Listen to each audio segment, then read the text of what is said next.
What is up guys, Alex here, and today I am bringing you a graphics video. So this will be for my graphics site, GFX Resource. As you can see, well, down here a little bit, well, wherever it was, Battle Lion asked me for a tutorial on this tag right here, Iron Man. This is my most recent one, and I have 3 sort of tags in this style. I am also just going to say this, I'm eating a Tic Tac right now. I don't know why, but if you hear like me, yeah, that's what it is. The weird noise is probably coming from my mouth. So I got Iron Man, Why So Mysterious, and the Miner. 3 sort of tags in this style. I also have my hat goes off to, which is my first sort of attempt in this style. I would say it's probably not as good as the other ones, but that was my first. And then I've got this the fight, which is sort of a bigger canvas, which didn't work out as well. So yeah, but today I'm going to be bringing you guys a tutorial on how I made this Iron Man tag. So we're just going to jump right into it. Go in here, as you can see, I've got the PSD already open in Photoshop. I have Photoshop CC 2014. So we're just going to get rid of all these. And as you can see, I've grouped them into set layers. So this is the background pretty much here. So I'm actually just going to name that right there. Background. And then we have our main. So we're going to start with our main. We're just going to get rid of all these. First of all, we're going to find my render, which is here. As you can see, I've just got a pretty simple Iron Man render. If you type in Iron Man render, you guys will easily find this. And then I started to spam in my C4Ds. So basically, my C4Ds, all the ones I used in this were from Tony Apex, who makes some awesome C4Ds. As you can see, I have a lot of his right here. The main 2 ones that were used for this tag was this one right here, and this one right here, and they were liquefied. And I'm going to give you guys a quick tutorial on how you do it. So I'm just going to simply drag one in. As you can see, I've got it there. I simply go to liquefy. I start by using quite a small brush, so we're just going to shrink this down. And then we just make little circles by moving the brush around, making cool little patterns here and there, just sort of moving everything about. And then I like to take a bigger brush and just sort of randomly mess over everything, as you can see, and this creates quite a weird effect. And then when you click OK, as you can see, this completely weirds up. Click V to choose this this pointer, and then you can, it's easy, you can just drag it into the tag and it'll go right in. So that's what I did. As you can see, there's one of them right there. I get another one over there, which I apply a hue and saturation to, which you can find here. You just go to hue and saturation, and that's just to change the color. Another one up there with the hue and saturation, the same again. Then I start to put some over the, so that's some shading for the render, because as you can see, there's, if we zoom in a little bit, there's a thin white line right around the render, which if I do this, it sort of takes that away. So little things like that can really make a difference, because I noticed that like towards the end I was like, oh, I need to go back and fix that. Then I did a little bit of darkening, simply add an exposure layer, clipping masking it to him. We changed his colors from straight red and orange to a more purple and orange by hue and saturation once again. And then we add in this little bit over here, just because it looked a bit weird that it was standing right out, so we popped that over. Next up, we have this C4D coming around the top with a small hue and saturation, which basically changes it from a darker blue to a lighter blue.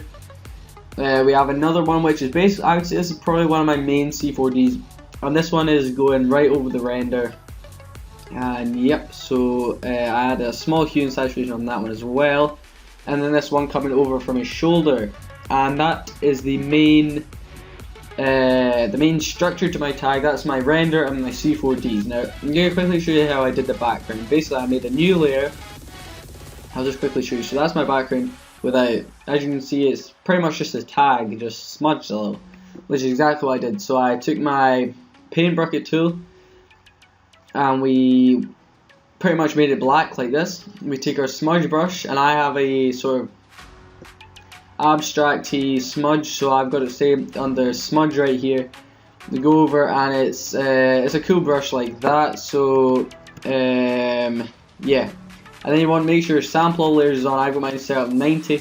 As you can see, I'm just basically brushing away, and the colors from the C4Ds and the render come out. So that's how I did that, and I ended up with this sort of effect, which I thought added some cool sort of outer I don't know, atmospherical things. So then I added in my lighting, which as you can see does make a large impact on this. So I always like to use a thing called Texture 48. Now I have no idea which pack this is from, but I'll show you it. So if I go up to my resources and I just type in texture, hopefully it loads up, and I will go ahead and find Texture 48, which is right here. As you can see, this is the one I use for pretty much all these tags. I think it's got a really nice lighting effect on it, so I like to throw that in. So I'm just going to get rid of this.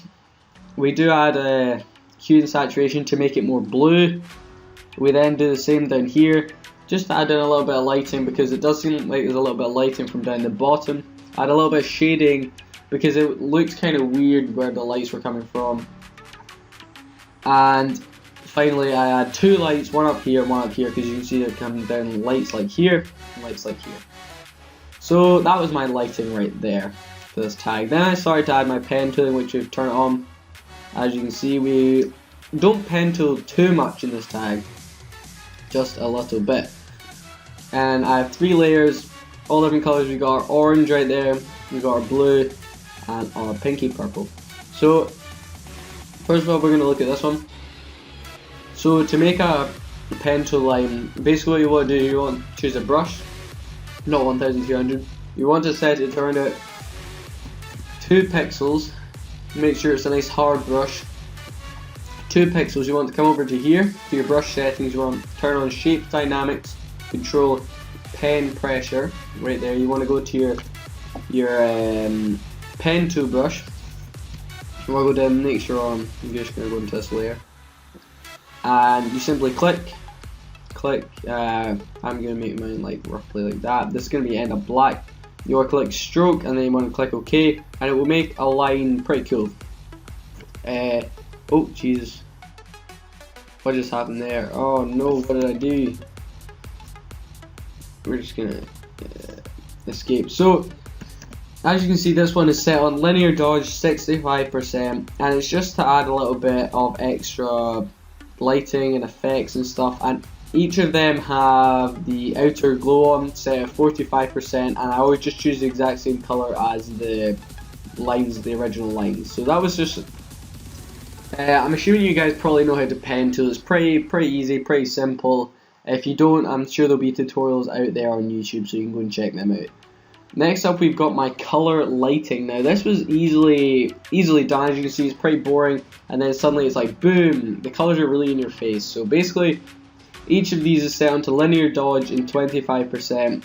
I just took the same colors as I used for the pen tool, looked for where the lighting would most likely to be. I clicked around and I added orange, pinky purple and blue, and that came out pretty nicely. I was quite happy with the glowy effect I got. Now as you can see, the adjustments do indeed make a huge difference to this tag. So we're going to go down here, we're going to take a look at what adjustments I used here. I'm just going to see how long to go for. 8 minutes and 57 seconds, so that's okay. First one I used was the exposure, which really wasn't oh, didn't mean to do that. As you can see, I hardly have touched it at all. It's just a really small, just to make sure the depth is popping out a little bit more. Next we use a color lookup, which is a bleach bypass, which is on 25% in linear dodge, and I really use that to make the tag pop a lot more. I thought it was quite dark, quite boring, so I thought boom, we're gonna add that in. Then I think this is a small, I don't mean to do that. Yeah, so that's a film stock. Then we use a gradient map. I think this is purple and orange one. Yep, the classic.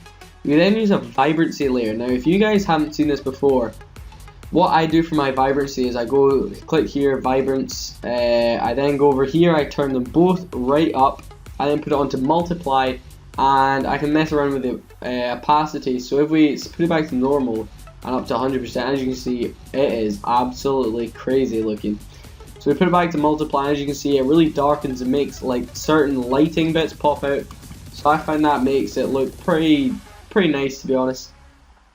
And last of all, I use a selective color because I wasn't too happy with that orange, and I just wanted to change that a little bit. So that's what I did with the adjustments.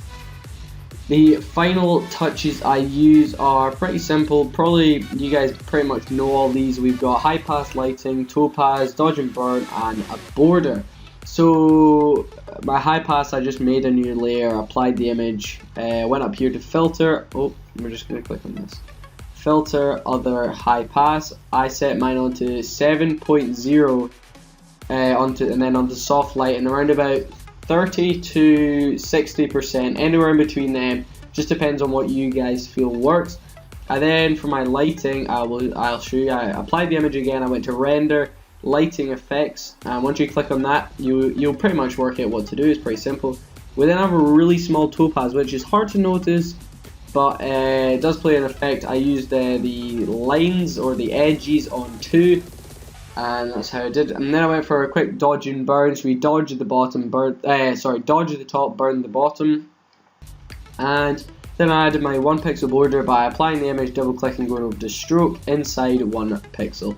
And that is that. That is the tag. So I'm just going to quickly go through all these again. Boom, boom, boom, boom, boom. As you can see, so that is how this tag was made. Basically a lot of C4D work. I made that look really quickly and simple. Made that look really quickly. Yeah, I'm acing this English right now. But the C4Ds took a lot of work, as you can see. So I didn't use the same. I maybe did this one. I would then bring in another. So I've gone off that now, but I'd bring another C4D. I'd mess around with it. I'd mess with the colors. I'd mess with the exposure. And eventually I would just get a sort of effect I would really like on it. So if you guys have any queries or anything you wonder about this tag, anything you want me to bring in the next tutorial, feel free to throw it down in the comments. This will be on GFX Resource, so you can also throw it down like in a reply. Feel free to like this video, like my post on GFX Resource. It's been super awesome talking to you guys today. Hopefully you understood this tutorial. Worked out how I did it. You guys can have a go. Feel free to copy this style. Try not to copy my tag too much, because obviously this is my tag and I do it how I do it. So yeah, thanks so much for watching, guys. I hope to see you next time. Peace out.